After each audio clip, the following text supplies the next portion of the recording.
আমার টাকা দিয়ে আমরা কি করেছি? এই বাসেন্টেক বস্তি পুনর্বাসনে 15,000 অ্যাপার্টমেন্ট বানাচ্ছিলাম। এখানে সরকারের কোনো একটি টাকা নাই, এখানে কোনো ব্যাংকের একটি টাকা নাই।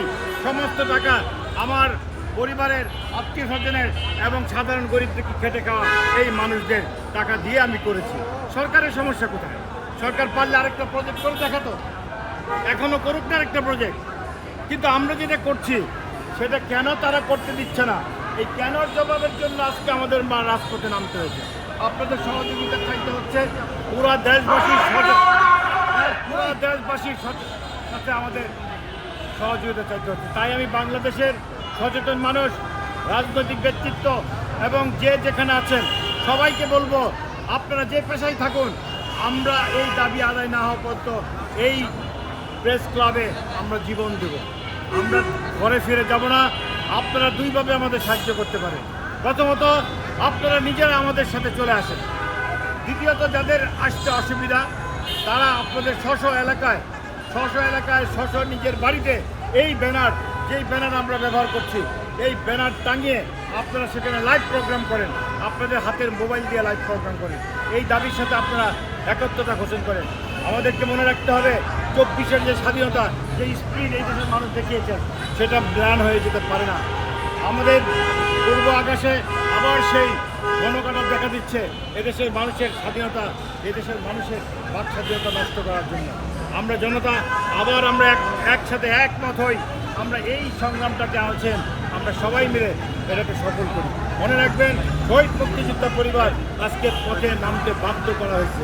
53 বছর ধরে আমরা কিন্তু আমাদের অধিকার পাচ্ছি না। এটা আমাদের টাকা, এটা কোনো দানের টাকা না, আমাদের সম্পদ। এই বিজয় সরণি 1 বিঘা জায়গার মতো, যার ক্ষতিপূরণ আসছে 8,000 কোটি টাকা। আমি টাকা দিয়ে কী করি? আমি টাকা দিয়ে বাংলাদেশের বস্তিবাসী সাধারণ গরিব দুঃখী মানুষের জন্য, জীবনমান উন্নয়নের জন্য শ্মশানটাকের মতো প্রজেক্ট বানাই।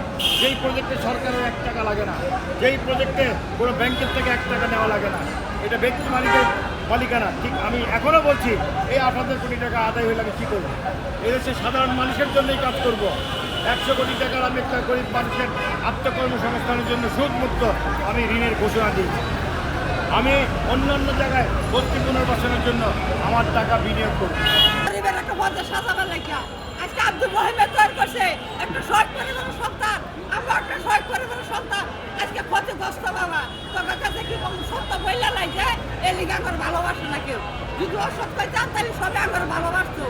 আজকে আমরা গরিব।